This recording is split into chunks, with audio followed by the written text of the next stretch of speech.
Be a part of the best pro wrestling podcast today by supporting the Going In Raw Patreon. You can enjoy access to the live taping of the show, exclusive merchandise, and patron-only episodes, and so much more. Support Going In Raw today. Click the link in the description.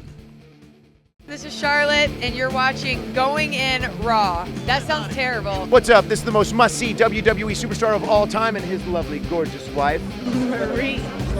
and you are going in Raw. What's up? It's your girl, Sasha Banks, the legit boss, and you are watching Going In Raw. Oh, baby, I like it raw. Oh, baby, I like it raw. And you are tuned in to Going In Raw right now. How you doing? Hey, friendo, Steve here. And Larson. Yeah, welcome back to Going In Raw, the only pro wrestling podcast you need to be listening to right here at youtube.com/Steven Larson, and anywhere fine podcasts are available. Be sure to hit that subscribe button and the little notify bell next to it. Make sure you're up to date on all your Going In Raw content. We're also available at the Patreon and patreon.com/Steven Larson, where we have a wide variety of reward tiers that you can take a look at. And if you decide to contribute to the show financially, you get said rewards in return for goods and services. Yes, we're also at Pro Wrestling Tees at prowrestlingtees.com/goinginraw. They have a massive sale starting tomorrow. That's July 6th. Yeah. Did you watch Mark Briscoe's commercial for that? No. After the show during lunch. I'm going to show it to you. It's hilarious. Okay. It's fantastic. Sounds good. Yeah, it's great. So anyways, right now we have how many designs? 11, 12? Yeah, I think we're at 11 right now. Okay. I was going to try my damnedest to get like 5 more up, like smash designs. Just throw them up. I don't think it's going to work, though. It's tomorrow. I still have like... Well, there's a Larson Libre logo that's ready. I can just upload it. Yeah, can you either do that or send it to me? Just make sure it's 300. I can do it. Make sure it's 300 DPI. Yeah, I know. I know how to do it. I was making sure. I don't know. I know. Yeah, I do that stuff. I put designs up there. I know what the deal. I do that stuff. I'm just making sure. What? I do that stuff. I do that stuff too. Oh no, this is not getting off to a good start. No. All right. Feels good to be back though. You know, we had kind of a longer, like we did New Japan. Yeah. We're gonna shoot the day 2 recaps today. Is that right? Yeah, right after lunch. Right after lunch. Okay, we're gonna do that. I'm gonna I'll get that up tonight. So this will go up in the afternoon. Okay. And then tonight, day 2 recap. And then Thursday is back to normal. Like NXT 205 live recap. Friday will be Dirt Sheet. Saturday count out. Sunday Going In Raw View. We are going to do, for those of you who really pay attention to our schedule here, we're going to do something. We're going to try, we like to try new things. We're going to try something different with Count Out this week. Yes. We're going to sort of be mixing predictions and Count Out. We're going to be sort of mashing them up. So it's going to be, thank you. And I love that word. It's going to, it's like the least exciting word ever. And yet that was the word that DC and Marvel chose for their big crossover event. I know. 20 years ago. I know. I remember that. The Amalgam Universe. What the hell were they thinking? Not a good idea. Any other word in the English, like the Donut Universe, that'd been great. And it made more sense than amalgam. Well, I mean, amalgam made sense. Yeah, it made sense. It's not very sexy. It's just too literal. Needs more sexy. Yes. Yeah. Anyways, what was I talking about? Oh, yeah, count out. So we're going to do, what is it? So what's your idea? It's going to be something like top 10 things that will happen at Great Balls of Fire. But does that mean does that mean we're going to have, I'm just going to ask you on air. So does that mean our predictions? What about our predictions, wins and losses? We kind of don't really worry about that anymore. Oh, There's no wow. punishment for it. So what I thought is we could each have 5 entries. We're going to leave on you chopping the shit out of my chest? Seems as good a time as any. I guess so. Because, it's only going to either escalate or not be as cool. I know. What I was thinking is we each have 5 of the 10 entries to say what's going to happen. That's cool. Okay. All right. We'll just do that way. Sounds good. So instead of just doing... Hey, look. We'll incorporate all our picks into each entry. Yeah. So we'll pick the matches still, but we'll just try to find a more interesting way about doing it. We'll give it a shot. Doesn't work, we won't do it again. If it's ass, we'll go back to the way we did it before. Yeah. If it's awesome and we love it, we'll keep on doing it. Yeah. Yeah. We'll listen to you guys in the comments. Yes, feedback. Feedback, exactly. Anyways, so this is a super show. We're going to be talking about both Raw and SmackDown. Great Balls of Fire, the Raw exclusive pay-per-view is coming up this Sunday. Are we going to do a live stream for that? Sure. Okay, cool. So we're going to do that this Sunday. And so we're going to talk about the go-home show for that, and then we're going to transition over to last night's SmackDown, which I thought was pretty enjoyable. But we'll talk about that in a second. First, we're going to talk about Raw. So show. Raw cap.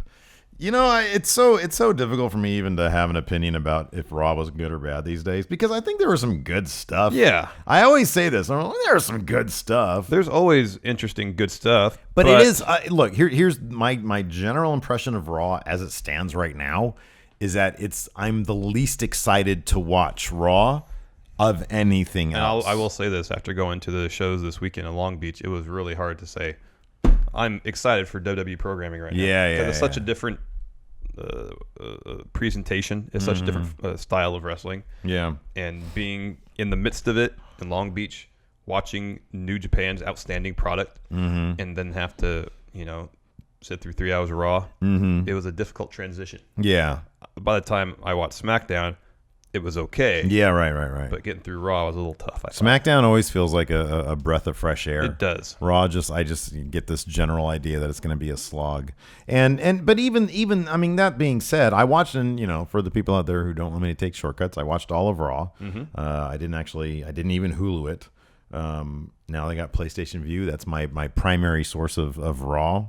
So I can skip through commercials. I hope that's not too much of a shortcut for people. Well, I do that too. I don't watch any of the commercials. Skipping through commercials and recaps. They can't expect me to watch recaps. Yeah, sometimes I don't even watch the introductions of the wrestlers. I'll fast forward through those. Oh yeah, I do that sometimes too. I want to watch matches. You know what I did this week? I fast forward through Finn Balor's introduction. I rarely do that. I've never done that before. But I was like, you know what? That's about 3 minutes of my life that I could be, especially when it's like 1 a.m. and we want to get this stuff watched. Exactly. Anyways, it kicked off with a very long Enzo Amore promo. But I thought it was pretty good. I thought this was the best actual promo of his career because it's the first time that he came out and sort of spoke from the heart as opposed to did his just sort of improvisational comedy routine. So no, I thought it was good. I thought, obviously they have the confidence in Enzo to go out there and cut a promo. I did just think that it was about a minute and a half too long. Well, it was good, and like the first part of it was good. Yeah. He put the mic down, and then remember that he forgot to say dropped the something. mic on the word asshole. Casshole. He said asshole. He said casshole. But he put a very slight C at the beginning. Yeah. I was pretty surprised with that. So he dropped the mic and was about to leave, and then he remembered he didn't say something that he meant to, so he picked it back up and continued, and it seemed unnecessary. Yeah, I know. It seemed completely unnecessary. That was what was weird about it. It ended on a good punctuation. Yeah. Leave it at that. Yeah. Did you think that was planned? I have no idea. Because I could see them maybe wanting to try to do something that felt organic. Oh man, I've got so much passion right now. I want to keep on talking. And so I'm going to tell them to cut my music again. No, because it worked so well how it ended the first time. It should have just ended there. No, I know what you're saying. I know what you're saying. I just don't know if that was on purpose. I don't know. It didn't feel organic. It did feel like he forgot to say something. Like you said, that really was non-consequential. It really was. Yeah. But anyways, and did he even in that promo say okay, so I know in Cass's promo he did afterwards in his interview afterwards, but did Enzo say we're gonna face each other out at Great Balls of Fire? I don't remember. It was just I feel like there was not. The point was sort of beaten to the ground, and it was a singular point that, all these years I've been getting beat up, and Cass has never really had my back when you're supposed to. Yeah. And then they cut to an interview with Cass, and he said, he's going to get his butt kicked at Great Balls of Fire. Yeah. And then out of nowhere, Enzo Amore just came flying through the air. I really hope the more or the longer that Cass is heel, he starts to change something about how he talks or his presentation. Yeah. Because right now it's the exact same thing. Yeah, I know. He's no more menacing. Doesn't even seem meaner. Yeah. Still seems like a pretty nice guy. Yeah. He just wears a logoless shirt. So, no, I'm with you on that one. When you're a heel, we've said this before, you have the leeway. You have a bit more freedom to, play up the villain thing. Yes. You have more chances to have more fun, potentially. Yeah. Yeah, it just feels like a more freeing character to play, and I feel like he really needs to take advantage of Yes. that. A lot of people who sort of flounder as faces do take advantage of the heel dynamic, and he needs to do that. He's only, 2 weeks into it? So. Oh, yeah. No, he'll get there. Let's see here. I don't know how to feel about this. We had a tag match up next. Sasha Banks and Bayley versus Nia Jax and Alexa Bliss. Before Bayley even got into the match. No, the match had started. No, I know, but she hadn't gotten into the match. Okay, yeah. Nia Jax elbowed her, kneed her in the head. Yeah, on the outside of the ring. And during commercial, she was led back to the back. Yeah, which led to Sasha Banks essentially having to wrestle a handicap match. Yes, which she then won. Yes. So she's losing at Great Balls of Fire. Oh yes. Is this some story with Bayley or Bayley simply being buried? You think it's that one? Interesting. Well, I mean, I'm saying that keeping in mind what Cage Side Seats said last week, that Bayley is going to take a step back. Yeah. In terms of having a more prominent role on Raw. So I wouldn't be surprised if, like, next week on Raw, she's not even on the show. Yeah, well, again, that number one, they made that, she sold the hell out of that knee shot to the head. It actually looked kind of brutal. Yeah, I mean, I hate to be pessimistic about things, but it seems like they're just gonna. I mean, it wouldn't surprise me if they said, "Hey, we're gonna put the pause button on you real quick and just figure this out," which is probably a better idea than just trying to shoehorn the whole. And I'll put it this way: it seems less likely. Cannon Grant had a good point about this. Our good friend Cannon Grant had a great point about this. I didn't even think about. On Breaking Ground, she had a boyfriend. Yeah, she has a boyfriend now. Yeah, but publicly on camera on Breaking Ground, they showed her boyfriend. Yeah, that's true. And he says he doesn't recall. He said he didn't recall if they literally showed them kissing. Yeah, but you got to figure like that would definitely stab deep. I really don't want to talk about that storyline possibility too much because we have zero verification. Although some people we were not aware of the how good that site was that we got it from. But a couple of our friendos in the comments said they're usually fairly reliable. So I don't know. I'm really hoping that doesn't turn into a thing. Bayley kissing a guy at SummerSlam as her first kiss as being, accurate. I hope it isn't. Yeah. But this didn't seem to be leading to that. You know what I mean? So hopefully that stays that way. Yes, I hope so. Sasha looks super strong in this match. Yeah. Won with the bank statement. It's the go-home show. She's standing tall, very tall, against two dominant competitors. Yeah, she's going to lose. And she's so going to lose. The match at Great Balls is all going to be about setting up Nia Jax versus Alexa Bliss at SummerSlam, it seems like. But what's your opinion on what's that going to set up for Sasha Banks? It's got to set up something. Yeah, I would hope so. But I don't know what. I don't know, man. Unless they do a triple threat. Bayley goes heel. All right. Next, Kurt Angle's backstage. Braun Strowman comes in and does the I need competition. He describes in wonderful detail what he did to Roman Reigns. Yeah. And Kurt Angle. He says again that he doesn't think Roman's going to show up. Yeah. He's not there tonight. He's not going to show up at Great Balls. But if he does, he'll do the same to him at Great Balls as he did 2 weeks ago. Throw him in the back of the ambulance. It's good stuff. Braun's great. Braun is great. So that sort of set up kind of a main event for the night, a Braun Strowman match with some competition. Yes. Some very pleasantly surprising competition. I'm in this, man. Yeah, it's I'm great. into that stuff. All right. We'll get to that in a second. After that, we had a Samoa Joe Brock Lesnar video package. Yeah, I did watch this. I said I don't watch recaps, but there was some new interview footage in there. Yeah. Was that new stuff? Yeah. All right. And then they had some archival photos of Samoa Joe throughout his career, including his Ring of Honor days. Not including his total nonstop action Global Force Wrestling days. Good point. Yeah. Cedric Alexander came out and delivered a promo. I liked his promo. I think he'd be great as a heel or as an RVD face of some sort.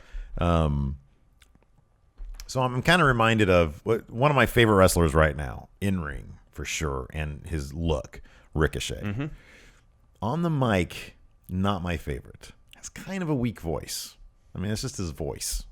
I mean, it shouldn't be a knock against somebody, but when you hear somebody like, I don't know, Seth Rollins can cut out, any of these guys can cut a good promo. Ricochet's voice is just kind of, it's sort of like Roderick Strong. Yeah.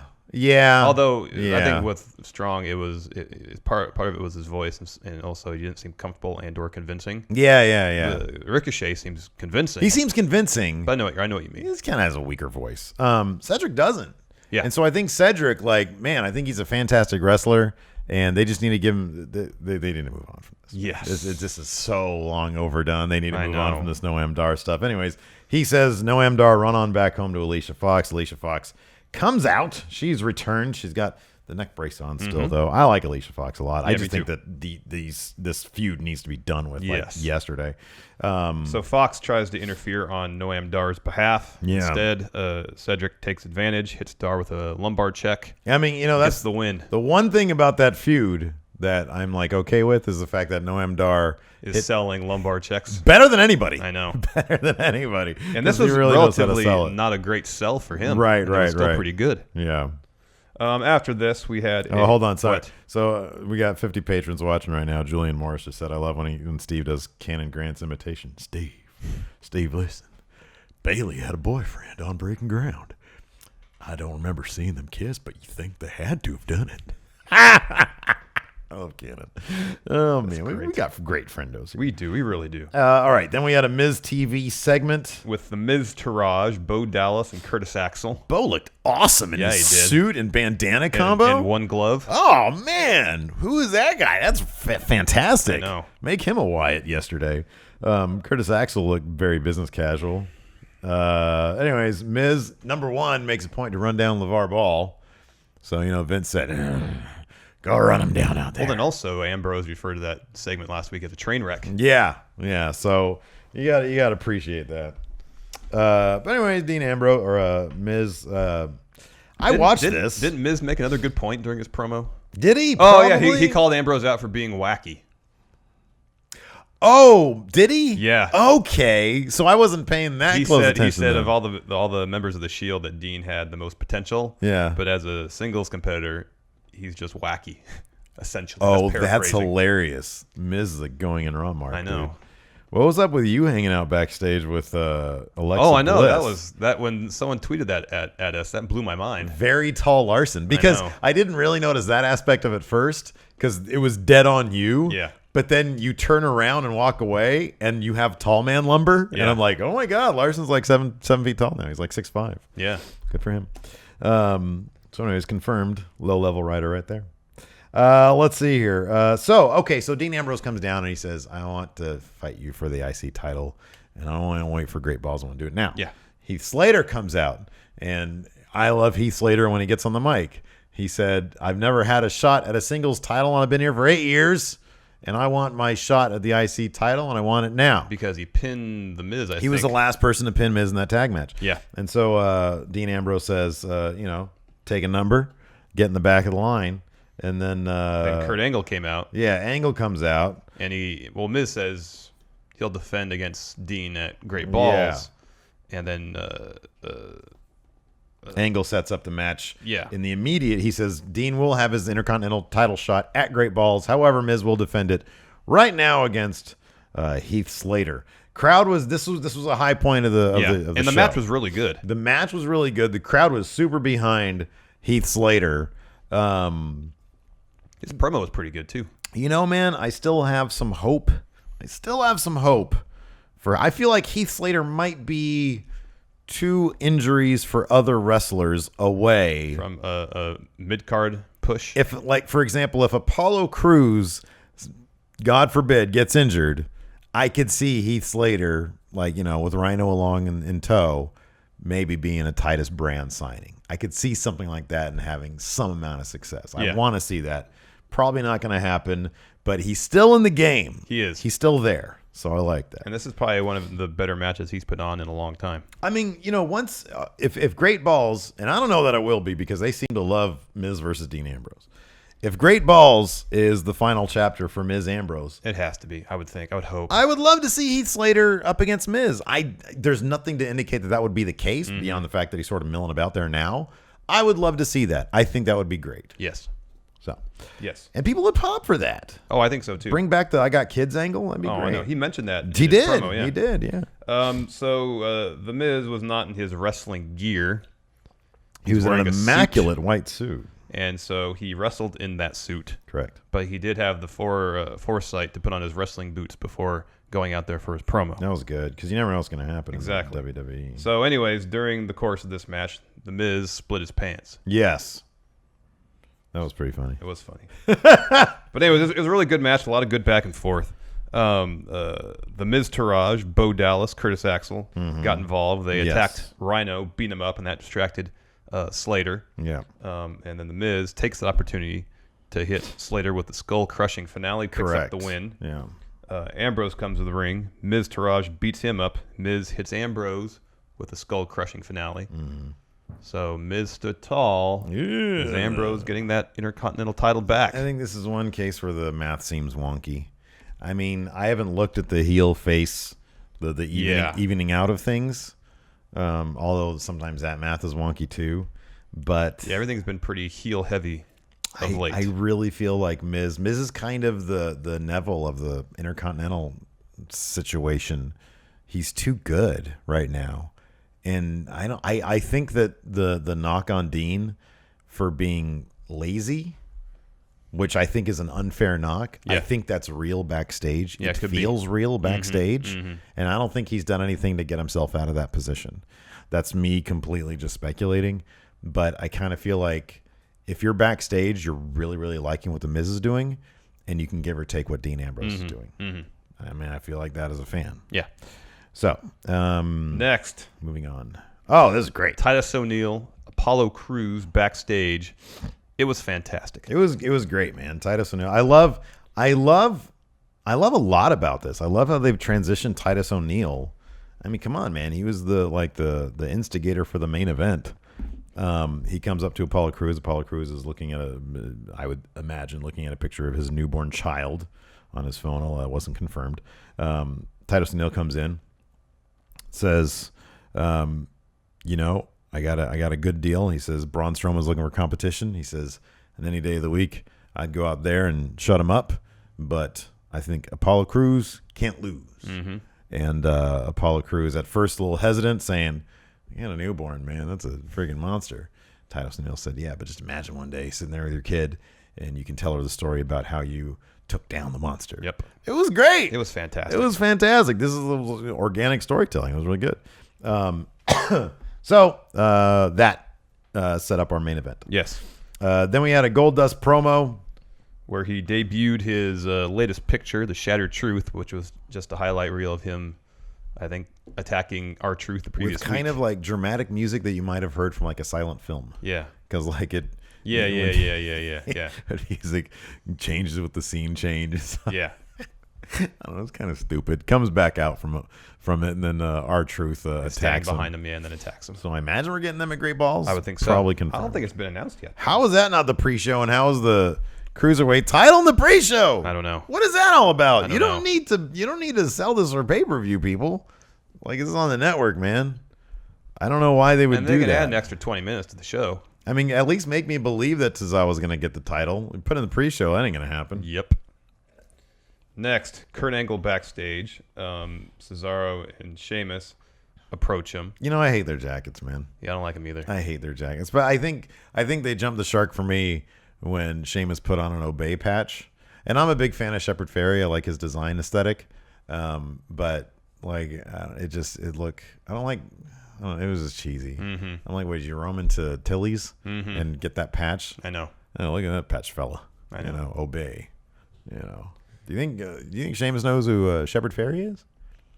That is a good question. I don't know. I don't know either. He might be savvy to the design world. Could be. I don't know. Yeah, it could be. How great were those Andre the Giant has a posse things? Those were cool. I Man. know. I wish they'd bring those back. I know.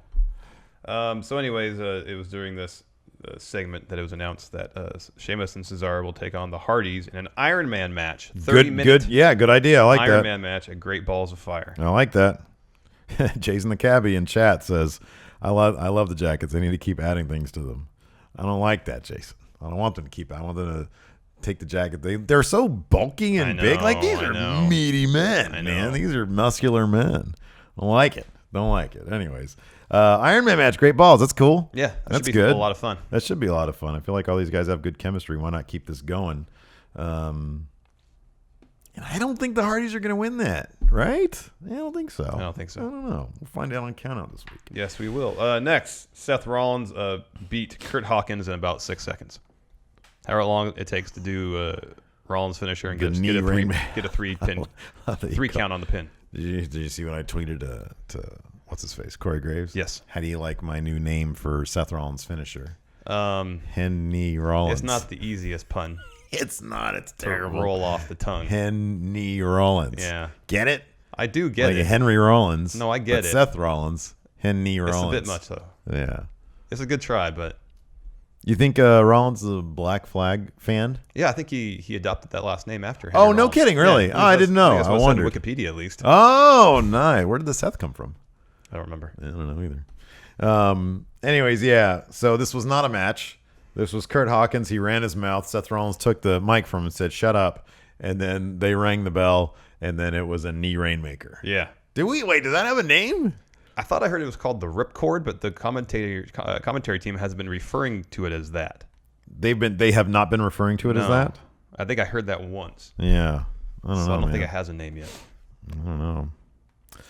Let's see here. Of course, then after that, Seth picks up the mic, drops a promo. Yeah. Talking about Bray Wyatt. Yeah. And then I think Bray Wyatt showed up on the Titantron, right? Or did I imagine that? Or did I anticipate that? Dude, no.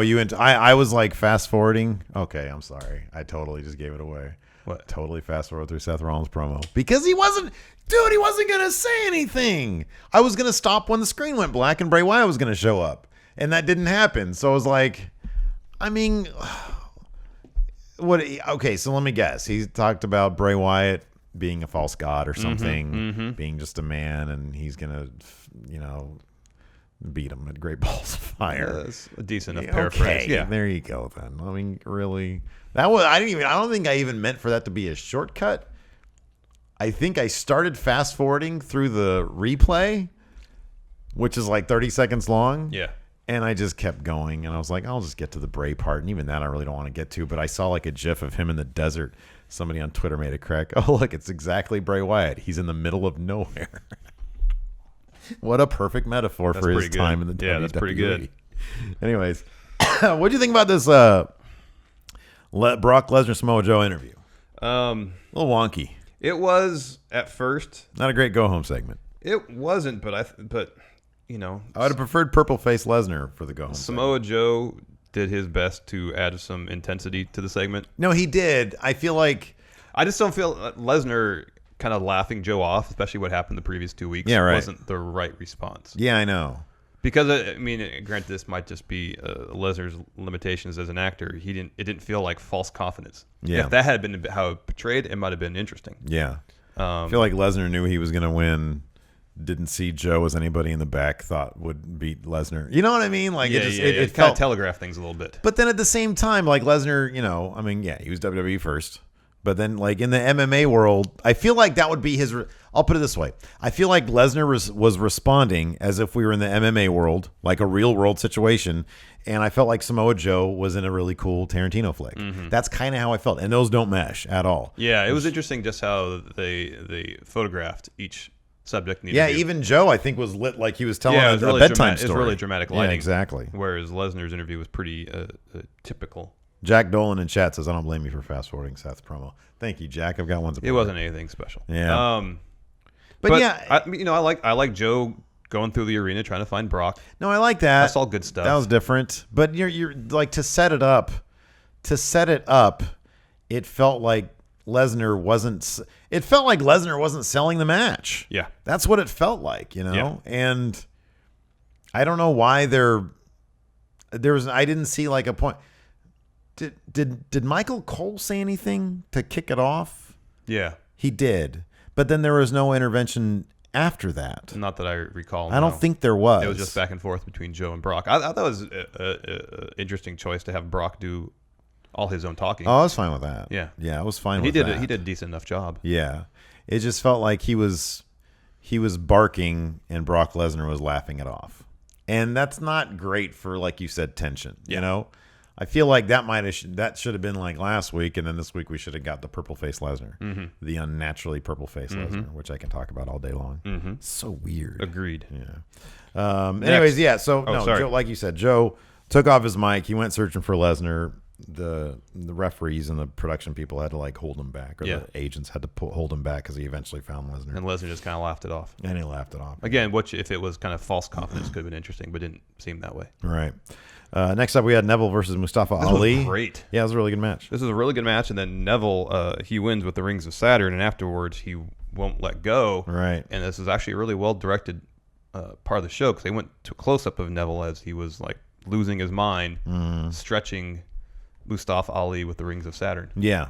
No, it was cool. I really like anger and intensity. I thought this thing might have been able to use. So I want a little bit more integration between the two shows.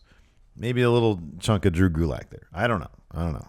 Mustafa Ali's in the middle of something with Drew Gulak. No, I know. But then I don't know. I like this as a quality showcase, especially for Mustafa Ali. It's a good point. Because this is actually like this whole match probably would have been too much. Fast pace. Yeah.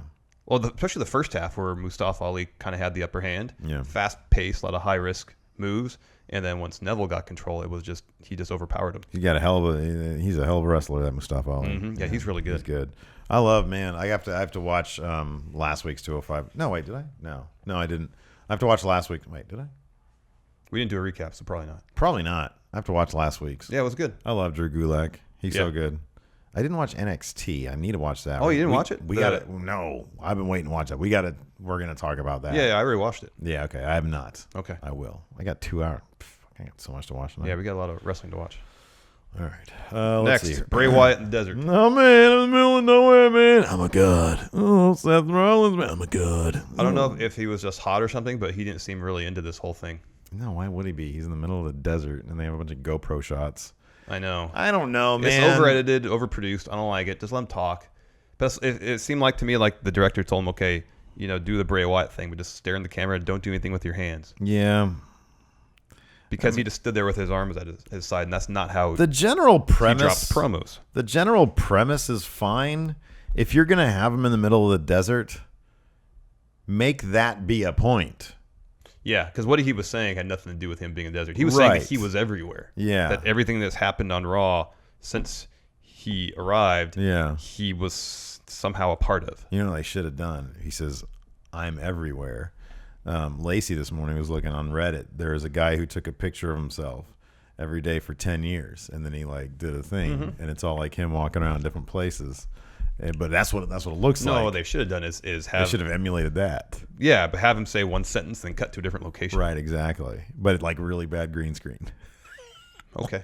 Like the moon's behind him. But he's unfortunately wearing a little chunk of green, so then it bleeds through that. He's flying through space. All that. Yeah. Oh, man. I'm in the desert, man. I'm so thirsty, man. I forgot to bring a thing of water. What do you call those things? Canteen? Yeah. Where's my canteen, man? Anyways, Alexa Bliss gave an interview with Larson in the background. It was weird. That was weird. I was distracted by that. But I Charlie was... I had no idea what Alexa said because I was staring at my doppelganger. Yeah, it was weird. Charlie was being very confrontational. She said, because she was like, what's the deal with Sasha Banks beating both of you guys tonight?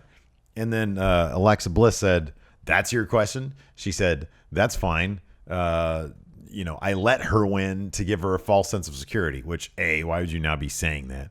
And then Charlie said, I don't think anybody's going to believe that. And I was like, whoa.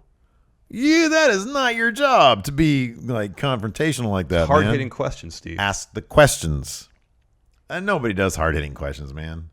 They should have Mike Rome cracks me up. Is that his name? Mike Rome? Yeah. He cracks me up because he always seems so timid. Yeah. He's like that. It's like, that was one of the best things. Like when our buddy, I won't name his name, but our buddy who worked for a basketball team used to interview people in the locker room, and we used to lose a lot. It would just be so awkward. How do you ask people why are you guys losing all the time? Anyways, what was I talking about? Oh, yeah. Then we had Finn Balor versus Cesaro. Oh, yeah. So earlier, Cesaro told Kurt Angle that he wanted Finn Balor. Yeah. It was such a long episode of Raw. And so we had Finn Balor versus Cesaro. This is a cool. I mean, for being on, Buried in Raw, this is a pretty decent match. Yeah, it's a decent match. Yeah, Finn Balor and Cesaro when they're together, you're gonna have a cool match. Did you see Okada was there? Yeah, that was rad. Yeah, that was cool. Hardy Boys were on commentary. Not on TV, on Finn Balor's Instagram backstage. Yeah, Hardy Boys were on commentary. Decent enough match to get a lot Like of time. Matt really just like trying his damnedest not to be broken, but he so wants to do it. I know, because like his vocabulary is a bit on the broken side. Mm-hmm. The way he talks like this, it's just he so wants to do it. Ooh, he's close, man. He's close. The Drifter shows up. Oh yeah, try to distract Balor. Heck yeah, man. Give me Drifter Balor any day. The Hardys come down the ringside area. Yep. To even the odds. Yep. Finn manages to win with the coup de grace. Yep. Decent match. Yep. I don't remember if I'm assuming it's the case that Finn Drifter is going to happen at Great Balls, but I remember it on the card. That should. I mean, there's all these matches. I'm surprised. I'm shocked, honestly, that unless I just missed them. Yeah. No, it's not listed. Neither is Gold Dust or Truth. That's weird. That was a little weird. Jameson, Cesaro. That's going to be added. That'll be added today. I would think so. Let's see here. Then we had, Braun Strowman came to the ring, delivered a promo, talked crap about Roman Reigns. Yeah. Then Titus O'Neil comes out and announces his opponent, Braun Strowman's opponent for the night is Apollo Crews. Got a good pop. This is a cool match. I mean, Apollo did what he could. There was when the match turned. It was when Apollo Crews is going to go for his standing moonsault. Yeah. Yeah. And Braun just kicked him. And he went out of flying. the air. Yeah, it was great. Yeah. Like the level of coordination there seems insane, Mm-hmm. For it to be that smooth. Like I think our friendo Pulse put up a GIF of that, and I literally just watched it over and over me again. too. It was fantastic. Anyways, Braun did the thing where he wanted to not just win, but punish Apollo Crews. So he gave him 3 power slams. Each one easily could have been a finish. Yes. He would pick him back up. He'd go for the He'd pin. go for the pin, yeah, Get a that's 2 right. count, pick him back up, and then power slam again. After the match, Titus comes in the ring. Mm-hmm. Braun power slams him too. Right. And then Braun picks up Apollo Crews, carries him to the ambulance and puts him inside, and then slaps the back of the ambulance saying, tell it to drive off. It doesn't, so he goes to investigate. And he looks at the window and can't see anything, opens the door, and Roman Reigns is now an ambulance driver. I was shocked, beyond shocked and surprised that was the case. I know. So they fight a bit. Reigns spears Strowman off the stage. Yeah, that was cool. Strowman kind of moderately no-sells it. And so at the end of Raw, Strowman's getting up from a spear. And I believe Reigns is kind of thinking to himself, how is that possible? Yeah. That's how Raw ended. Yeah. So no one really stood tall. Well, guess what, Reigns? You're going to go over at Great Balls, and you're going to go over at SummerSlam. Probably, and and probably. Universal Champion. And probably. Let's talk about that really quick. Okay. I know we should keep it for Great Balls, but this is the Raw recap portion of Super Show today. Yeah. I'm pretty much on board with Roman Reigns winning the Universal title at SummerSlam. I feel here's my thing. Maybe risking having Brock Lesnar beat all of your main event guys over the next 7 months? Yeah. Over the next 7 months, maybe they realize all for the prospect of Roman Reigns not being over as Universal Champion. That's like worst case scenario. And you've had the monster beat all your big guys like Finn Balor, Samoa Joe. I mean, he's going to be Seth. Samoa Joe. Yeah. Seth. Maybe they think that's maybe not a great idea. Seth, especially. Seth should be like the standard bearer for the Universal Championship. Yes. And so I'm thinking they're just going to pull the trigger at SummerSlam and save the other guys the hassle of getting pinned. I would hope so. I'd hope that'd be their rationale. I don't know if it is. Yeah, I know. I think they're more worried about ratings. I know. I think that's like too much my rationale and not theirs. Yeah, I think so too. Agree. Yeah. And I would assume that if Roman does win, he's going to hold it through, or at least have it back by the time of next year's WrestleMania, so he can face John Cena. Yeah, which I would actually like to see that match. That'd be an interesting match to watch and see how the crowd reacts to it. Yeah, man, absolutely. I'll see that. I'll watch that. Me too. All right. And while we're talking about John Cena, let's move on to our SmackDown recap. Why don't we? Because kicking off SmackDown, John Cena return. I thought it was a fun episode of SmackDown again. Yeah. SmackDown rarely has a bad episode or one that I'm bored with watching. This was cool. John Cena came out, delivered a promo, basically said... He's not a part-timer. He's an all-timer. Yeah, he said, that's why I can be on Monday Night Raw, SmackDown, et cetera, et cetera. He said he's going to fight everybody, named off a long list of all the main event guys, culminating with Roman Reigns. Mm-hmm, that's right. So teasing it already. Kind of telegraphing your spot there. It's going to happen. Yeah. Yeah, he said, like you said, I'm an all-timer. And then he said, what? God, he said something else. He said, oh, yeah, that's why he said, yeah, if my time here in the WWE is limited, I'm going to go everywhere and rattle off those names. Yes. Yeah. And then that brought out Rusev. Machka. Who originally, he got like a big pop just on his music, but then, the crowd so easily fell into the anti-American rhetoric. He says, and I was like, man, Bulgaria sounds cool. On their Independence Day, they like march, apparently. And I like, and they cut to that dude in the crowd wearing nothing but the American flag. I don't know, man. That's just not me. Like, I love America, but man, I'd rather on Independence Day, I'd rather do something cool like March too than just sit around and eat hot dogs. I can eat hot dogs anytime. No, I know. I want to drink beer too. Yeah. I know. I'm with that. I'm just saying, how cool as a country would we be if, like, on 4th of July, we like did something cool like March? I don't know where. I don't know how. But then, like, the next day we ate hot dogs.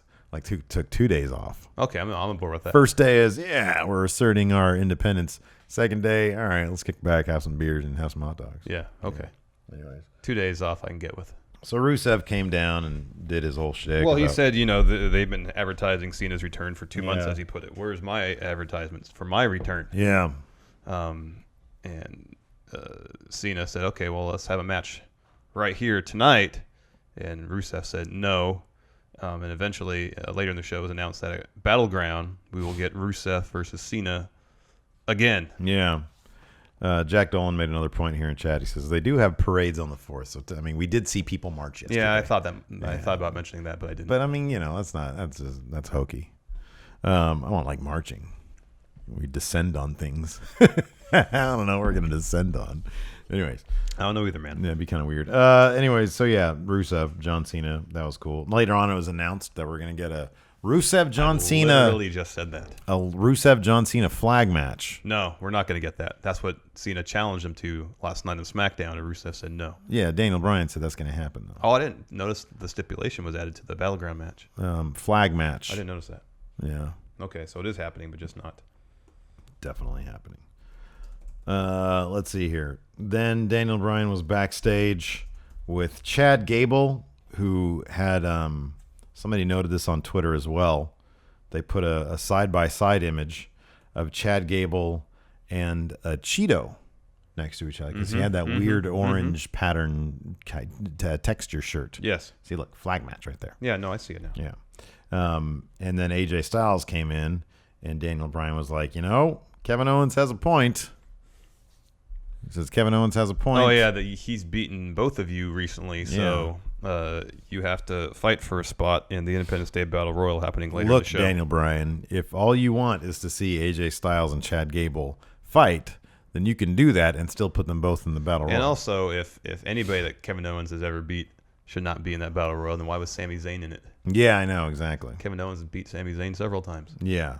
But the cool thing is that was just, like I said, probably just an excuse to get AJ Styles versus Chad Gable. Phenomenal match. Really good match. I just wish that more of it actually happened during the broadcast. Yeah, I know, because this I actually did see on Hulu. Stupid enough. They don't. That's a major problem because I heard cool stuff happen during commercial. Yeah. And so I might have to go back and rewatch this match on PlayStation. I appreciate because they have commercials. I appreciate the fact they're trying to get more of the show on TV. It's always the wrong stuff.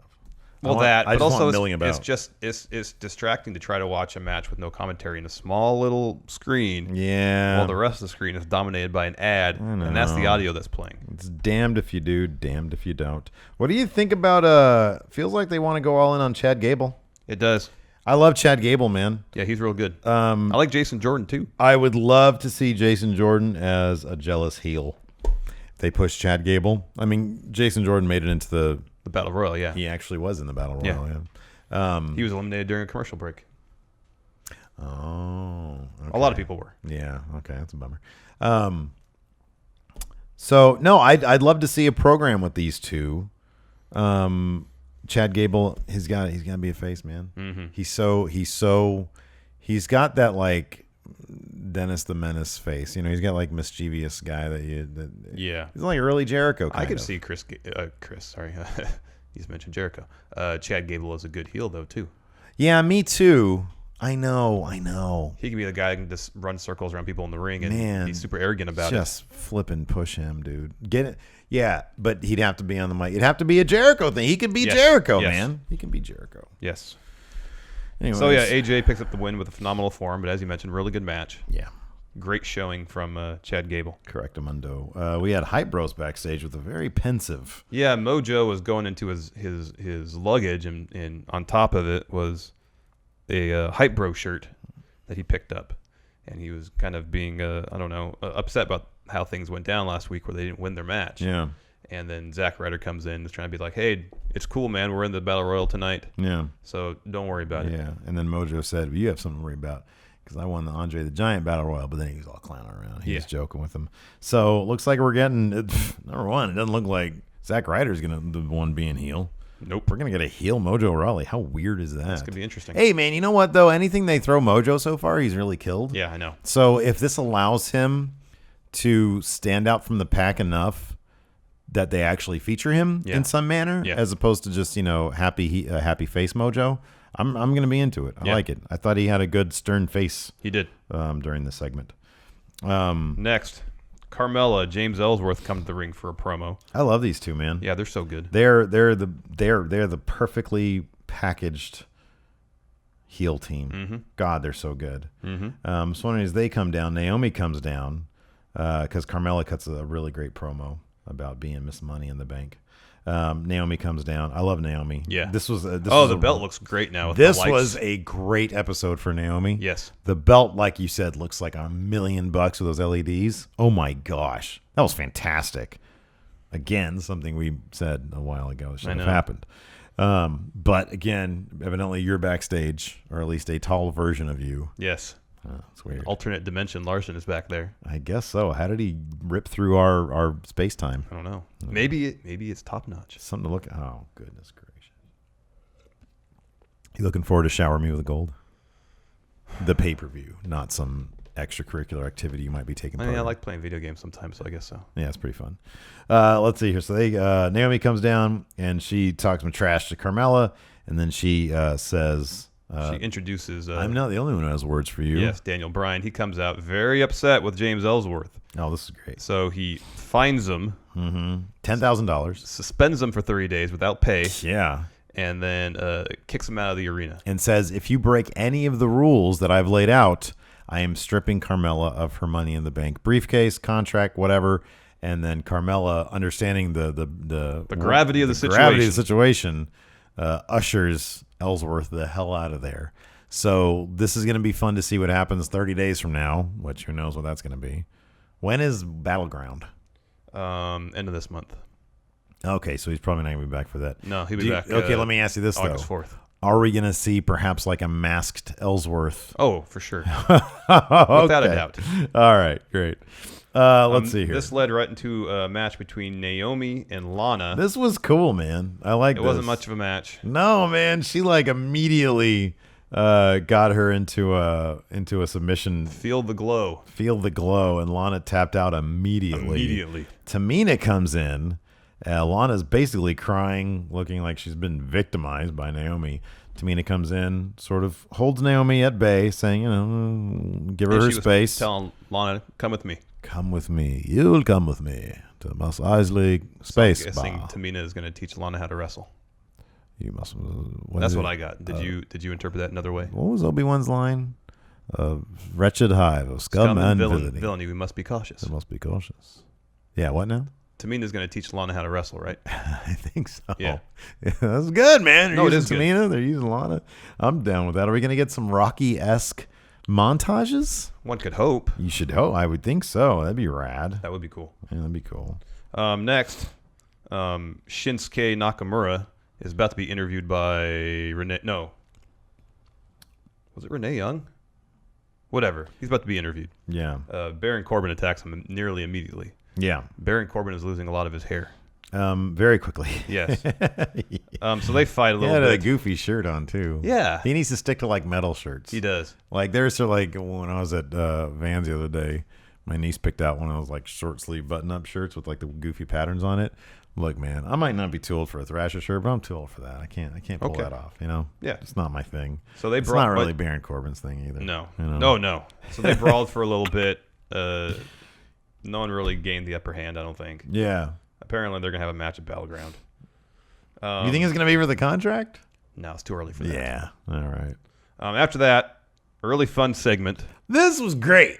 This was fantastic. We had the Usos in the New Day in a rap battle hosted by Wale. Our friendo Wale, friend of the show. Yes. He did a great job. He did fantastic. He was just the perfect level of credibility, of staying out of the way, and providing some decent comedy relief. Yes. Like his commentary was sparse but effective. Yes, very much so. I thought it was good. You know, obviously the dude is very comfortable in front of large crowds. Yes. Being a Grammy winner, platinum artist, whatever you want to call it. Yeah. Apparently also latest signee to Titus Worldwide. I saw that. See that? Awesome. That's great. So good for Wale, man. It was great. This segment was a blast. Yeah, you know, it's a rap battle. So number one, the Usos came down with their own posse, I guess. Well, both teams did. Oh yeah, they did. That's right. The Usos came down. That dude in the unicorn outfit with the New Day back there. Yeah. I was dying. I know. He was great. That guy was hilarious. Idiots. And the New Day looked like $1 trillion bucks, and those like, you know, the red, white, and blue getup. Yeah. Oh, that was fantastic. This was really fun. Yeah, Usos totally won this too with that one line about Kofi. No, Xavier Woods. No. He said he said Big E or Kofi. Keep this PG if you could. Just don't get rated R like your boy Xavier Woods. Yeah, that's what I meant. Yeah, Xavier no, Woods. I know. It was aimed at Xavier Woods. I was just trying to remember the actual line. Oh, that was good. That was good. The crowd, and the funny thing is, at the end when Wale DQ'd the Usos, number one, the Usos clearly won that. You listen to hip hop. I listen to a little bit of hip hop. I don't know much about that. But I do know a winner and a loser when I see it. The Usos totally won. Yeah.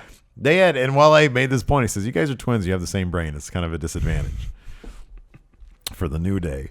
And the funny thing is at the end when Wale DQ'd the Usos for attacking the New Day, he declared the New Day the winners. It wasn't all cheers for the New Day. I think the crowd understood that the Usos won that. Yeah. That was good. That was so good. What a great segment. Yeah, it was fun. It wasn't too long. It wasn't cringy. No. That's kind of the danger of that, though. Like, you know, that's kind of a ballsy move. Like, you can have like a Bailey, this is your life, and it's crap. I know.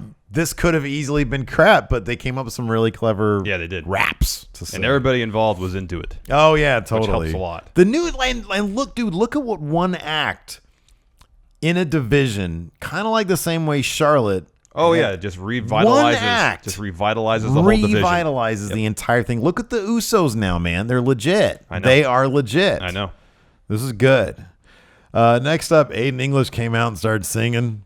Randy Orton comes out and interrupts him again. I feel like Aiden English, if he's going to come out and sing, he needs like a new thing to sing every week. I know. You know, I don't want to hear I'm the Shakespeare of song, the Mozart of whatever. I know, just doing the same thing. Or whatever. Anyways, before Aiden English was, you know, done singing, Randy Orton's music hit, which I was like, bless you. And then Aiden English attacked Randy Orton. Yes. Before the bell was rung. Yes. However, none of that mattered. Oh, actually, no. Aiden English won this match because Randy Orton pulled the WGPW. Yep. Grabbed the steel stairs, hit English with them. Yeah. And then he dropped DQ'd, then dropped with an RKO after the disqualification. Out comes Jinder Mahal. Jinder Mahal. He drops a promo. Randy Orton interrupts him. And more or less said he's going to win. Yeah. I don't think you're going to win, though, Randy. No. Let's see here. Then Ty... Who is this? Ty Dillinger. Who? Ty Dillinger. Who's Ty Dillinger? Was interviewed... Who in the Rudy Poo? Was interviewed by... Renee Young. Tenay Young. Oh, that's right. It was Tyler Breeze. Twas Tyler Breeze. And lurking in the background was Chet Cheddarfield. That was my favorite part. I know, that was because great. He walks by him. That was great. And then at the very end, he says, "Oh, hey, Fandango. Hey, my bad." Yeah. I didn't was see pretty you there. funny. My bad. So he made the point. He said, Breezango are going to have a problem because at some point during the Battle Royal, they might come to blows. Yep. And then when he scurried off, when this Ty Dillinger fellow scurried off, they pontificated on that a little bit. Yes. They ambulated over the possibility.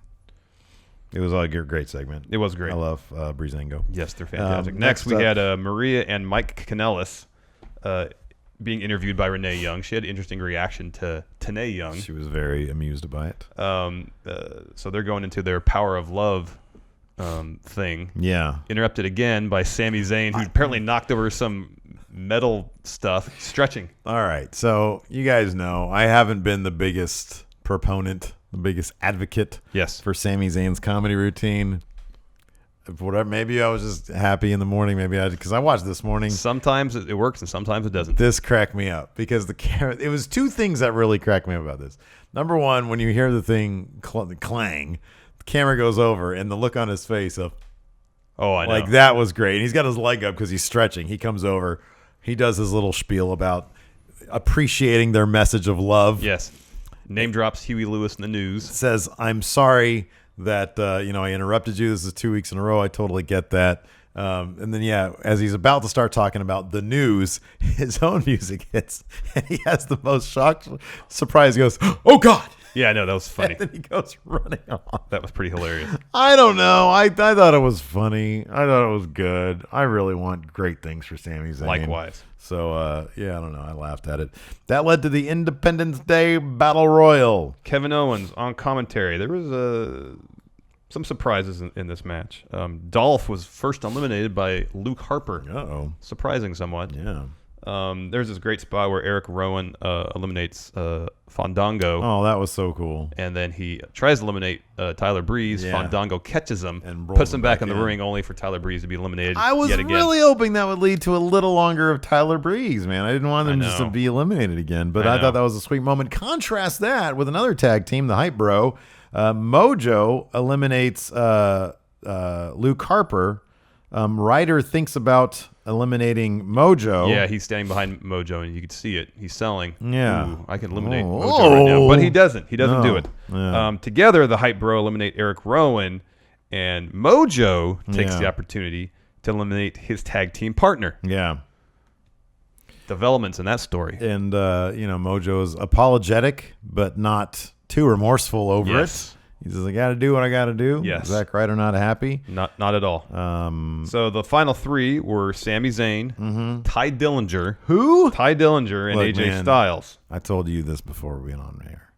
If Ty Dillinger shows up over 2 consecutive weeks, I'm just asking for 2 consecutive weeks. Then you'll stop with this. I'll stop with that. But I'm going to go back to doing it. So, mystery opponent versus... who is it? Sami Zayn and AJ Styles. Yeah, Ty gives both of them tiebreakers. He's on the verge of eliminating both of them. Story of Ty's career. Yeah. From what I understand. I don't know who that is, though. Sami Zayn eventually turns the tables on Ty, eliminates him. Yeah. AJ and Sami go back and forth for a bit before AJ finally eliminates Sami Zayn. So AJ wins. He's going to face Kevin Owens at Battleground for the U.S. title. Which will be the best match on the card. Probably. Absolutely. All in all, a pretty fun episode of SmackDown Live. Yeah, man. I mean, if I have to watch that in the morning before you come over, I'm happy. Yeah. All right. Not a bad day for Steve. Let's open some mail. Okay. Let's do that. This one is from Ryan Mizushima. This one is from WrestleCrate.co.uk. They have, I'm assuming it's a crate that has wrestling stuff in it. Yes. They reached out to us, and I said, by all means, Ooh. send us something. That was my makeup. It's all right. I said, send us something, and we'll open it on air. You guys can send us something as well. P.O. Box 1814, Orangevale, California 95662. He's very careful, as I try to be as well, about not showing the addresses. Yeah, I didn't realize there's a separate envelope in here with an address on it, so hopefully that didn't show up. So Ryan sent us a card. There's Hawaii on the front. Nice. He says, Dear Steven Larson, this is just a little something from Hawaii that you should try. My name is Ryan Mizushima, and a friendo. It's called Hurricane Popcorn. I enjoy watching your show and keep up the good work. Aloha from Hawaii, and hope you enjoy. Peace out, Ryan. Thank you very much. Thank you, Ryan. Hurricane Popcorn. So it says it's mochi crunch and nori. Nice. Interesting. Cool. Thank you very much. Thank you. That's rad. It's probably, let me see it real quick.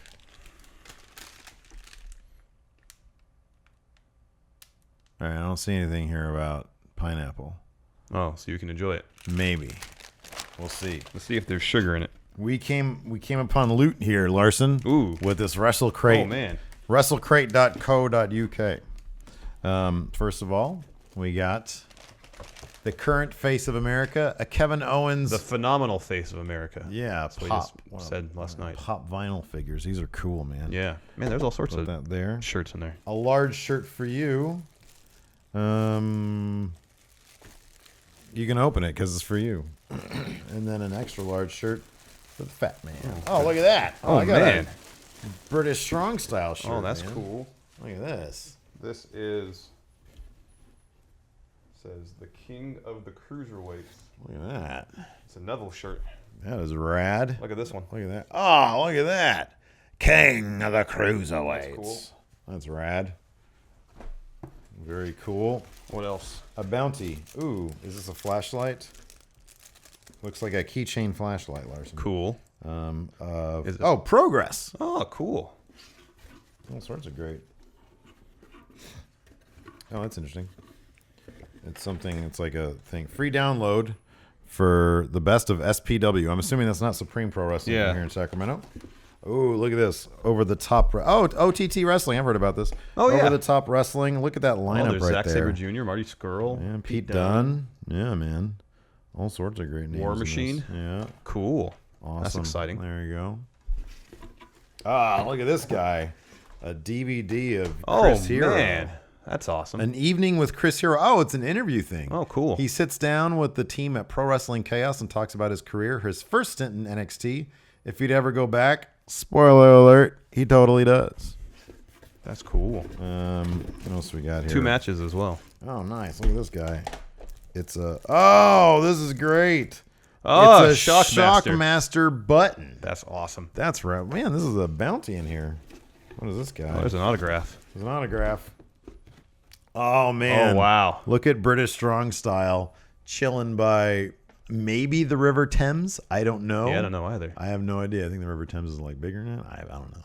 But they're chilling under a bridge somewhere, man. Yeah, that's cool. What would you do if you ran into these brutes, these bruiserweights under a bridge, Larson? I would tell them how much I appreciated their work. Really? Yeah. What if you didn't know who they were? What if you're a wrestling noob and you didn't know British They Strong were just standing there taking a picture. I would. You would respect them, like just take their picture, but then you're trying to get from here to there. You're trying. I would wait until they were done taking pictures, and then. What if it's like a 3-hour photo session? Well, I would think if that were the case, they would have that pathway blocked off. Yeah. Say, excuse me, gents. Would you do it in a British accent? No. Could you do a British accent for me real quick? No, I don't do that very well. Really? No. It's all right, man. So I would say, excuse me, gentlemen. May I get by? I would just say, excuse And me. they would probably punch me in the face. Yeah. And they'd have the Professional Wrestling Fans magazine, Calling Spots. What a great name for a magazine. That's cool. We should have called that Going in Raw. Ooh, that was Damo, This wasn't is a great look at this. It's all black and white and stuff. Looks like that's It's like a cool. zine almost. Damo stuff. Man. That's awesome. Thank you very much. Freaking A, dude. Thank you very much. Yeah, check that out. WrestleCrate.co.uk. Let's answer some questions. Yes. From our good patrons over there at the patreon.com/Steven Larson. here we go. Oh, that's not the thing. Okay. Connor Dunmore. Connor the Neville Level Dunmore says, hey, friendos, his heel cast is pretty generic at the moment. You made that point earlier. Mm-hmm. What type of theme music would you give him, and how would you design his merchandise? He says, I think they're giving him I'm where the money's at as his catchphrase. Yeah, that could be good. So like a single dollar bill, but Cass's face. Like a Cass buck. Yeah. With Cass's face in it. But it's not like... Cash? It's... Yeah, but it's like a 1 instead of like 100 or like 1,000. A $2 bill. Well, it should be one of 1,000. my stepkids gave me a $2 bill. It should be a $1,000 bill because that's 1G. Oh, you're on fire today. Look at you. Adam Mayhem. Hey, friendos. With how good the rap battle was on SmackDown, what would your ultimate rap god/wrestler creation? Pick a rap style and abilities and mix them with the rapper's look and charisma. Rapper style and abilities, and mix them with a rapper's look and charisma. That's just a rapper. Yeah, it should be pick a wrestler's style and abilities. Oh, okay, and mix them with a rapper's look and charisma. I would want to see Flava Flav, but as Neville. I want to see him like doing Neville things. Okay, that's good. That'd be scary.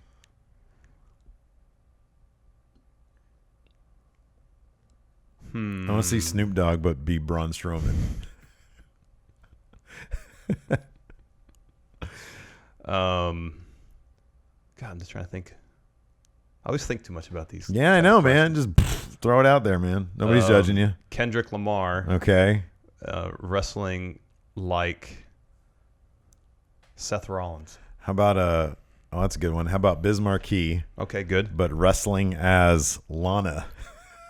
And he comes out with her entrance, and he hits like a finisher, and like they just no sell it every time. And Tamina comes out.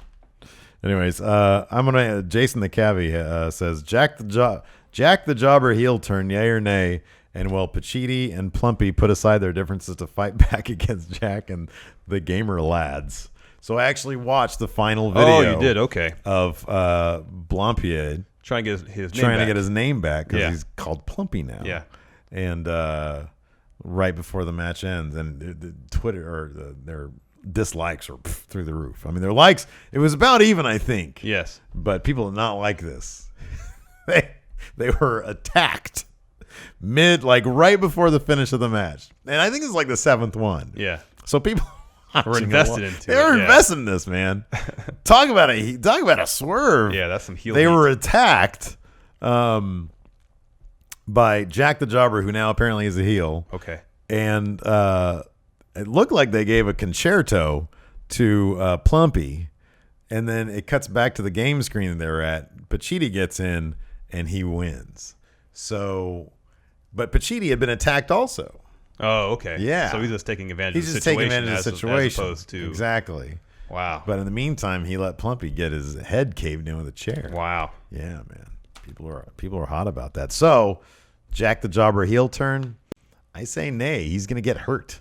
As we saw it live when he tried to take on Joey Ryan. Mm-hmm. For the DDT Pro Heavy Metalweight title. For him. Yeah. Tommy T, hey friend, my question is, what are some wrestlers that you only like and give the benefit of the doubt because you enjoy work they have done in the past? He thought of... he mentions Seth Rollins because his face turn has been generic and too corporate for his taste, but I guess based on his previous work, he'll still be a fan. Right. That's the example he gave. Yeah.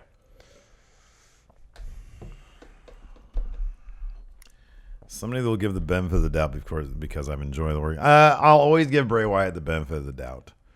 You know, I always think that no matter what he does, he's done so much good that leads me to believe with the right program, they can make a lot of money with him. I'm going to say Ty Dillinger, and don't say who.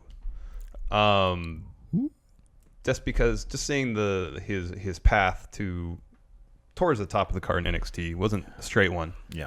You know, there were some detours and stuff, and it wasn't like it was easy for him to get popular in NXT, but he did. Yep. And so we've seen him forge a really strong connection with the crowd. Yeah. And even his limited appearance so far in SmackDown, he came out, he got a good pop. Everybody's chanting 10. Absolutely. If they just give him a solid opportunity to be on TV for a more consistent basis, he could go places. Yeah. He just needs that opportunity. Yeah, absolutely. All right, let's see here. Jamie 10. If Cesaro went to New Japan, what match would you like to see most? What a great question. He says he would love to see an Okada-Cesaro match. Cesaro's one of those guys I would love to see in New Japan. I think maybe more than anybody on the WWE roster, because I feel like, so one thing that you and I and Ulysses talked about while we were in LA in Long Beach was the idea that Cody kind of still just feels like WWE Cody. He hasn't in terms of how he wrestles. Yeah. Specifically, yeah. Look, he was always a great character guy in yeah. WWE, so kind of in that regards too. Yeah, it's kind of just it's WWE just a different Cody. character now. So I really would imagine. I really want to know, because Cesaro, in my mind, is one of the most creative wrestlers out there. What limitations does he have on himself now in the WWE that he would be then free of in New Japan? I know. And see him wrestle. I would love to see him and Kenny Omega wrestle, because Kenny is a pretty creative wrestler as well. Oh, absolutely, yeah. Love to see what they could do. I'd like to see that. He might be a bit too big. I'd like to see him take on Ticking Time Bomb. Oh, yeah. Takahashi. That'd be great. Match against Naito would be great too. Oh, for sure. Absolutely. It's all good stuff. He would have a lot of fun there, I think. Let's see here. The Nightcrawler. Go ahead. Hey, guys, I have to ask, why do you guys say we've seen Dean Sealing? I still truly believe that his is the best member of the Shield on the mic and the best at character work. His matches just usually don't seem to ever be given enough time to tell a great story. But when he gets enough time, like his match with AJ, Kevin Owens, especially Triple H, they're always great matches. I don't know. It's just our estimation. That's our opinion. I feel like he hasn't carried a great match. Yeah. He's been a part of great matches, and that's not, it's not really necessarily a diss. Not everybody can carry a great match. Yeah, I just feel like I think I've seen everything I'm going to see out of him. At least from face Dean Ambrose. Yeah, that's true. That's totally true. We haven't seen heel. There could be more to the Dean Ambrose character as a heel. We don't know. Punjabi Larson match. Instead of a heel Sasha versus Bayley feud, do you think a heel Bayley versus face Sasha could be an interesting dynamic and one worth taking a risk on? That's a massive risk that I really don't think would pay off. I think fans would not be. At this point, though, I wouldn't be surprised if they just thought, okay, what we're doing with Bayley isn't working. Let's just try something completely different. Boy, that'd be in the hopes that she can follow the trajectory of being a heel, getting really over as a heel, and blowing up as a face, essentially. Nick Parsons, at the 2K18 event that we went to, did we get to play Supercard? And did they show off any of the Supercard stuff? We didn't do anything Supercard, no playing of anything. There was no playing of Supercard, and they didn't mention anything Supercard. So, and we don't really do Supercard. No, we don't. I really don't even know what it is. It's a mobile game. You open packs? Yeah. Of cards? And then you play people with those cards. Oh. I don't know anything about it. People seem to love it, though. Yeah. So, Mayor of Planet Houston. Samoa Joe said he wants to take everything from Brock Lesnar, his manager Paul Heyman, his part-time schedule, most importantly, the Universal Championship. What else is Samoa Joe going to take from Brock? Some of his land? I would think that's what Brock treasures the most. Yeah. Is his own real estate. Yes. So maybe he would take like a guest house. That's what I thought as well. A little chunk of land. Yes. But it'd be like square in the center of Brock's view from his porch. Yes. So it'd just be like, oh man, this is Brock's house right there. Joe's house. It's Joe's house right there. But it's like sovereign land. Discord Club underboss Jimmy Thomas. Hey, friendos, with the rumors of the Colognes. What does underboss mean? Because that's a great name. I think it just means you have the boss. Yeah. In like the mafia, and the person right under them is like the second command. I think that's the underboss. But Bad Luck Fale isn't actually second in command of Bullet Club. Well, based on his title, he is. Good point. Hey, friendos, with the rumors, who is second in command? Who's number 2 guy in Bullet Club? Well, at this point, it's got to be Cody. I would think so. Right well, now. At least he wants that to be the case. He wants to be number 1. Oh, yeah. Let me ask you this. Maybe I should save this question for our recap we're going to do later. What are the odds we get Cody versus Kenny for that U.S. title at Wrestle Kingdom? 0. I think we're going to get Kenny versus Ibushi.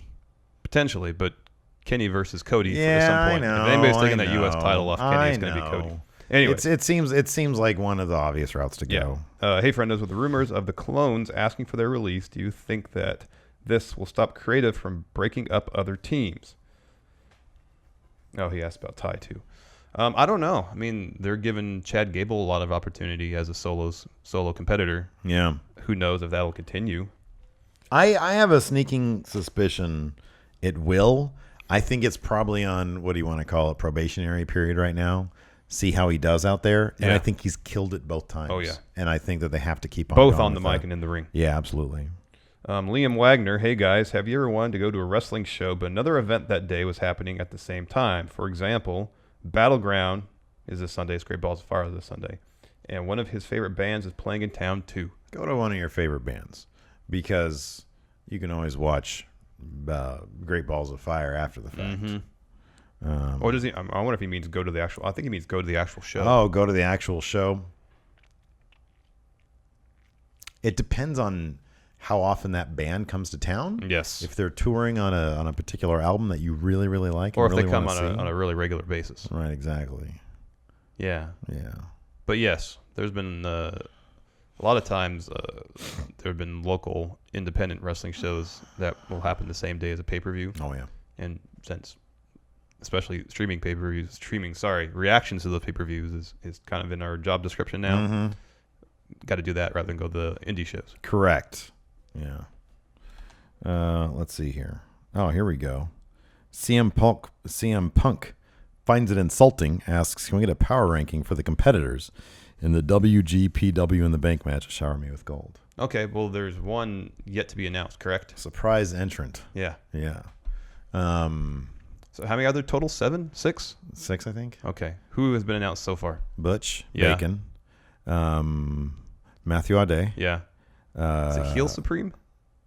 No, it's Beef Supreme is Okay, still in it. Heel okay. Supreme is the leader of the Golden Powers. Okay, that's right.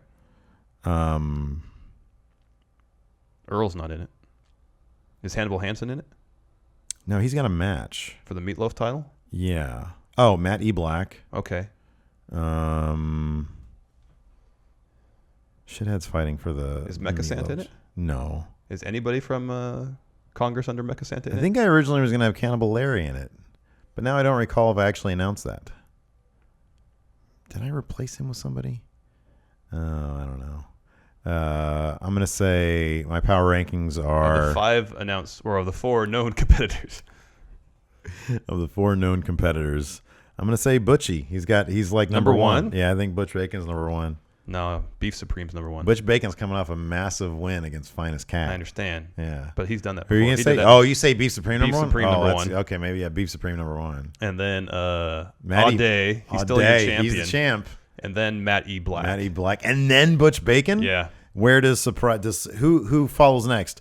Unknown competitor or Unknown. surprise I entrant? mean, if it. I don't Oh, wanna get- Flyboy Allen. Oh, that's right. Oh, he's after surprise entrant. I Yeah. think he's last. Well, I feel like surprise entrant could top those power rankings potentially. Oh, you think surprise entrant could be number 1? I think you it don't could. know what surprise entrant is. Who do you guys think surprise entrant is? Well, that's why I say it doesn't matter if I know who the surprise entrant is or not. Yeah. Once I know, I could retroactively say, "Oh, he should have been number 1." I love that Thayer Thabata knows more about WGPW than the guy who books it. Ember Moon's Weed Dealer. Hey, friendos, the What Culture guys do a list of their own personal top 10 favorite matches and wrestlers. What are the chances we get to see Steve's top 10 favorite matches and wrestlers and Larson's top 10 favorite matches? We'll put it on the wrestlers list for of count. things to Yes, do. very good. Good. There's a good chance we'll see that at some point because that'd be fun to do. Absolutely. Brian Whipple, where do you see Charlotte's role on SmackDown in light of recent events? She doesn't seem to have that same appeal as a borderline face as she did as a straight heel.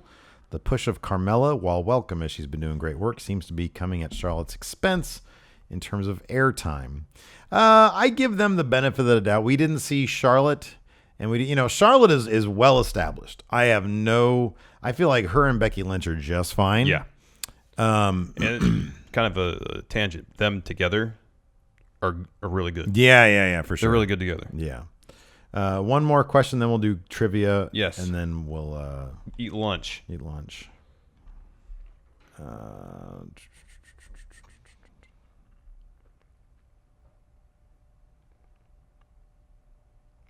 It's kind of too early to say. We'll do 2 more questions, including this one. Okay. The creator, Melvin Adams Jr., says, what do you think Mike Kanellis' ceiling is? He says, I didn't realize how small he looks compared to Sami Zayn, which is kind of true. I think it's kind of too early to tell what his ceiling is. Yeah, he hasn't had a match yet. I was expecting him to come out and interfere with the Battle Royal. Yeah, I mean, night. They need to start doing something with him in terms of in the ring at some point. I would imagine we're going to get something. Yeah. Maybe him versus Zayn at Battleground. The phenomenal cleaner AJ Omega. We kind of talked about this at the beginning of the show. Hola, friendos. After watching both amazing nights of the G1 special in the USA, I found myself with a G1 hangover when I tried to watch Raw and SmackDown. Yeah. I know it's a holiday week, but did anyone else have a hard time watching Raw and SmackDown this week? Yeah, I mentioned that at the beginning of the show a little bit, that Raw was kind of hard to watch because of that. Being there live, watching some amazing matches. What we don't really talk about enough, I think, with New Japan's shows is how well paced they are. Yeah. There's no filler. Yeah. There's no recaps. Yeah.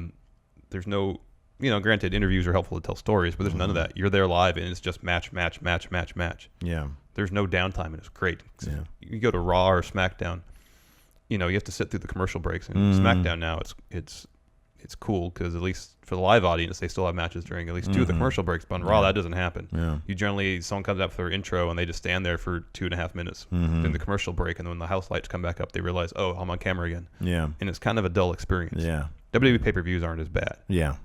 But TV tapings can be a little tedious and boring at times. Yeah. One last question, because somebody in chat pointed out correctly, and that pointing out guy is gone. I forget who it was. Pointed out that we missed a 5 liked question here. Thank you for 5 heart question from Eric. Let me ask you something, Blaha, also known as the base hit king. Yes. Eric Blaha, since Kevin Owens mentioned it. Do a power ranking of the top Canadian wrestlers. It could be your choice of whether it's all time, just wrestlers today.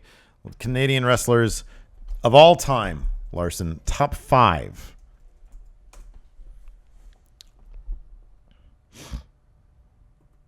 Here we go. Wow.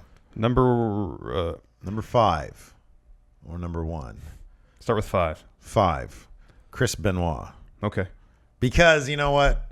He in my book, he'd be number 1. But he did something horrible. Yes. So he gets kicked down to number 5, but his career was pretty amazing. Yes. Number 4. Bret the Hitman Hart. Okay, that's good. He should be like number 1, man. He should be number 1. He's overrated. 4 is fine. All right. Number 3. 3. Lance Storm. Yes, good. We just put Lance Storm over Bret Hart. That's great. Number 2, Chris Jericho. I'd say number 2, Kenny Omega. Number 1, Chris Jericho. Where's Edge? Number 6. Edge should be top 5. Really? Edge did a lot of neat things, man. All right. Edge. Okay. Edge is number...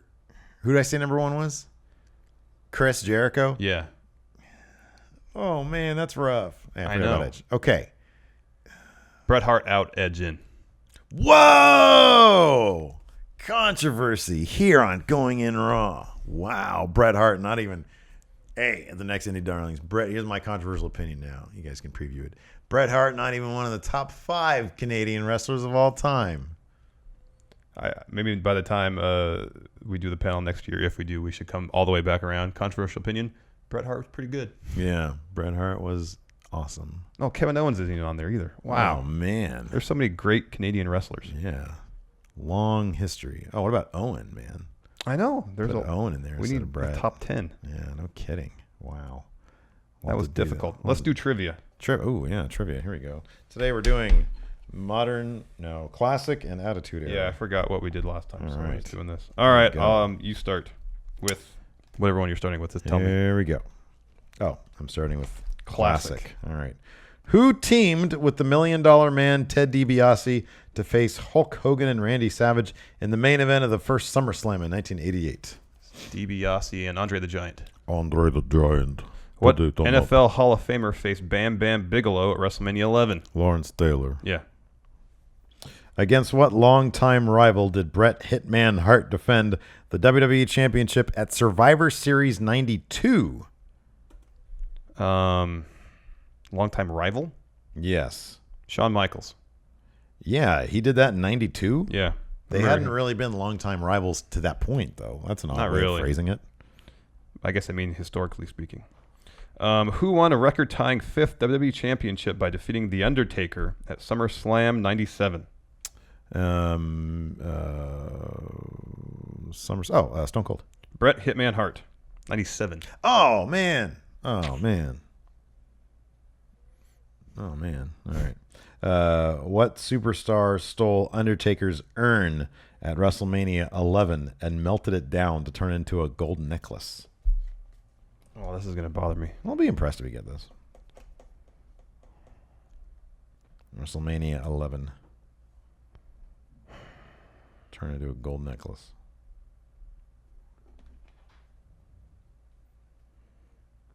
This is going to bug me. I don't know. Throw a name out there, man. Lex Luger. Comma. Oh. Yeah. You can't be mad about that.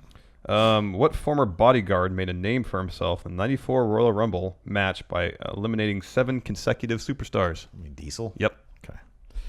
What makeup-clad rap duo accompanied the Oddities to the ring? Insane Clown Posse. Very good. The first ever Elimination Chamber match was held at what 2002 pay-per-view event? Judgment Day? Survivor Series. Oh, okay. Who defeated John Cena for the United States Championship in his WWE debut match on Smackdown in October of 2004? 2004.